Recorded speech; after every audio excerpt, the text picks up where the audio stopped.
गर्मी में गरीब सास की 5 बहुओं का संतरा घर, साड़ी और फ्रिज। इस बार तो पिछले साल से भी ज्यादा अच्छे संतरे उगे हैं। सुनने में आया है कि इस बार संतरों की कीमत बाजार में आम से भी ज्यादा होगी। अरे बातें बाद में कर लेना, काम कर लो। अगर सेठ ने बातें करते हुए देख लिया ना तो अच्छी खासी सुनाने को मिल जाएंगी। राघव की बात सुन तीनों भाई और उनकी पत्नियां मिलकर संतरे के बाग में काम करते हैं।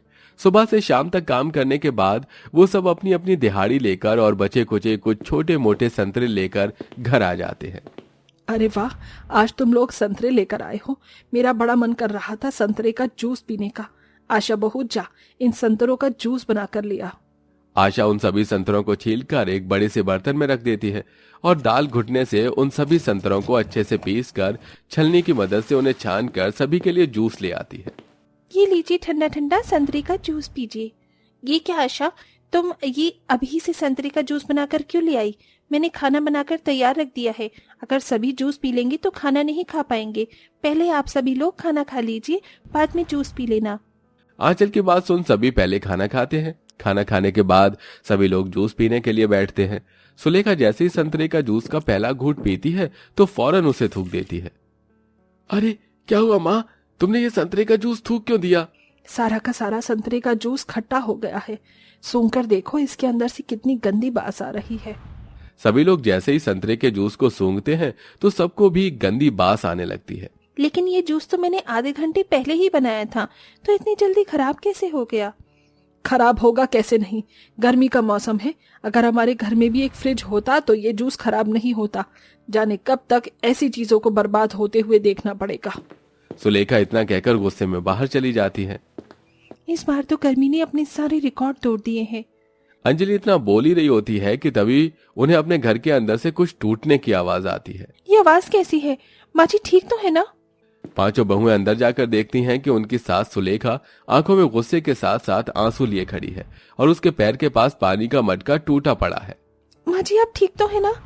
नहीं, मैं ठीक नहीं हूँ और कुछ दिनों में तो मैं खत्म ही हो जाऊंगी।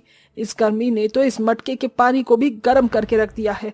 न जाने कब तक इस गर्मी में ठंडे पानी के लिए तरसना पड़ेगा। अपनी बूढ़ी सास की बात सुन पांचों बहुओं को अपनी सास के लिए काफी बुरा लगता है, लेकिन वो कुछ नहीं कह पाती और ऐसे ही दिन गुजरने लगते हैं। हे भगवान, ये क्या? इस साड़ी को भी अभी ही फटना था। परसों ही तो इस साड़ी को सिया था। साड़ी है कोई ईंट पत्थर की दीवार नहीं जो सालों साल चलेगी। सुबह से शाम तक गर्मी में इतना काम करने के बाद भी हम लोग अपने लिए साड़ी नहीं खरीद पा रहे। हेमा, अंजलि और शशि अपने अपने पतियों के साथ संतरे के बाग में काम करती थी और 50 रुपए ही कमा पाती थी, जिससे वो सभी लोग अपना पेट भरते थे। वहीं आशा और आंचल घर को संभालती थी। उनके पति शमशेर और नरेश कई जगहों पर काम ढूंढने की कोशिश करते हैं, लेकिन उन्हें कहीं पर भी काम नहीं मिलता। अरे इतने दिन हो गए काम ढूंढते हुए, लेकिन अभी तक कहीं पर भी काम नहीं मिला। अरे काम के अलावा भी तुम दोनों पैसे कमा सकते हो। मैं तो कह रहा हूँ तुम लोग भी हमारे साथ सट्टेबाजी में लग जाओ। इतना पैसा आएगा ना कि तिजोरियां भर जाएंगी, लेकिन पैसे खत्म नहीं होंगे। जुआ खेलना तो गलत बात है ना? अरे गलत बात है तो भूखे मरो। अपने दोस्त अजीत और राकेश की बात सुन शमशेर और नरेश उन दोनों के साथ जाकर सट्टा और जुआ खेलते हैं।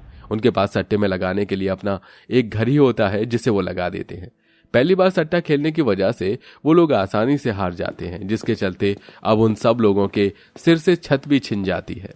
गरीबी में हम लोग जैसे तैसे करके जी रहे थे। कम से कम हमारे सर पर छत तो थी, लेकिन तुम दोनों की वजह से वो भी छिन गई। हमें माफ कर दीजिए, ये सब हमने जानबूझकर नहीं किया। हम तो बस पैसे कमाना चाहते थे। जो होना था हो गया। हम एक काम करते हैं, अपने सेठ से जाकर कुछ पैसे ले आते हैं। कम से कम सिर छुपाने के लिए एक किराए का कमरा तो ले ही लेंगे। अर्जुन राघव जैसे ही संतरे के बाग में पहुंचते हैं तो उन्हें पता चलता है कि अच्छे संतरों के लिए उनका सेठ संतरे के पौधे में दवाई डालता था, जिसके चलते वो पकड़ा गया। इसी के साथ अब उनकी नौकरी भी चली जाती है और अब वो सभी सिर छुपाने के लिए एक जंगल में जाते हैं कि तभी उन्हें एक महक आती है। ये खुशबू तो कुछ जानी पहचानी सी लग रही है।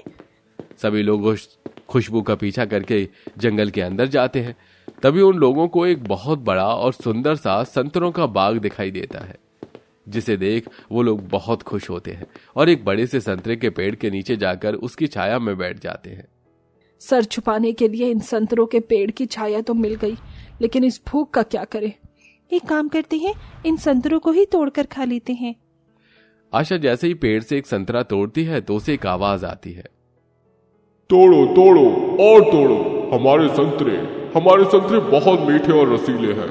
ये आवाज कहाँ से आई? आशा के इतना कहते ही उस बाग में जितने भी संतरे के पेड़ थे उन सब की बड़ी बड़ी आंखें और मुंह निकल आते हैं, जिसे देख सभी लोग बहुत हैरान होते हैं। स्वागत है तुम लोगों का हमारे इस जादुई संतरे के बाग में। यहाँ का हर एक संतरा जादुई है। तुम लोग जितने चाहे उतने संतरे खा सकते हो, लेकिन वैसे तुम लोग हो कौन? हमने तुम्हें यहाँ पहले कभी नहीं देखा। ये हमारा परिवार है, हमें मजबूरन सर छुपाने के लिए इस घने जंगल में आना पड़ा। एक एक कर पांचों बहुएं उन जादुई संतरे के पेड़ों को अपने परिवार पर बीती हर चीज बताती है। अरे बस इतनी सी बात, देखो मैं कैसे अभी तुम्हारी परेशानी का हल निकालता हूँ। इतना कहते ही उस संतरे के पेड़ में से ढेर सारे संतरे गिरने लगते हैं, जिसे देख, अरे तुमने तो हल देने की बजाय हमें इतने सारे संतरे दे दिए, भला हम संतरे का क्या करेंगे? ये कोई मामूली संतरे नहीं, जादुई संतरे हैं। तुम लोग जो भी चाहे इन संतरों की मदद से बना सकते हो। तुम सच कह रहे हो? इसका मतलब हम इन संतरों की मदद से अपने लिए घर भी बना सकते हैं? जी हाँ। उन पेड़ों की बात सुन पांचों बहुएं बहुत खुश होती हैं, जिसके बाद अब वो सभी संतरे इकट्ठा करती हैं। सभी लोग मिलकर संतरे का घर बनाने लगते हैं और सिर्फ कुछ ही घंटे में उन सभी का बहुत बड़ा और सुंदर संतरों का घर बनकर तैयार हो जाता है। जिसके बाद वो लोग जैसे ही उस घर के अंदर जाते हैं, इन संतरों के अंदर से तो बहुत अच्छी और मीठी खुशबू आ रही है। ऐसा लग रहा है कि मैं तो कोई परियों की दुनिया में आ गई हूँ और गर्मी भी नहीं लग रही। जी माँ जी, और इस घर में जरूरत का सारा सामान है, चूल्हा से लेकर बेड तक। हाँ बहू, पर घर तो हमें मिल गया, लेकिन खाने का क्या? इतनी गर्मी में तो ठंडी ठंडी कुल्फी और जूस पीने का मन करता है। काश इस घर में फ्रिज भी होता, वो तो है ही नहीं। मेरे पास एक आइडिया है, जैसे हमने संतरों की मदद से अपना घर बनाया है, वैसे ही हम लोग फ्रिज भी बना सकते हैं।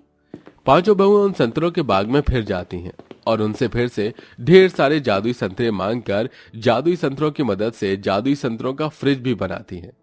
अरे ये संतरे से बना हुआ फ्रिज कितना सुंदर है, अब तो हम आराम से इसका ठंडा ठंडा पानी भी पी सकते हैं। पानी का नाम लेते ही उस संतरे से बने हुए फ्रिज के अंदर ठंडे पानी की ढेर सारी बोतल आ जाती हैं। इसका मतलब हम जो भी इस जादुई संतरे के फ्रिज से मांगेंगे वो हमें मिल जाएगा। अब वो सब बारी बारी कर उस जादुई संतरे से फ्रिज से आइसक्रीम, कुल्फी, जूस, केक, तरह तरह के खाने पीने की चीजें मांगते हैं और ऐसे ही कुछ दिन गुजर जाते हैं। अब तो इस साड़ी का अंतिम संस्कार हो ही गया, अब तो ये साड़ी सिलकर दोबारा पहनने के लायक भी नहीं बची। आशा की बात सुन बाकी बहुएं उदास हो जाती हैं।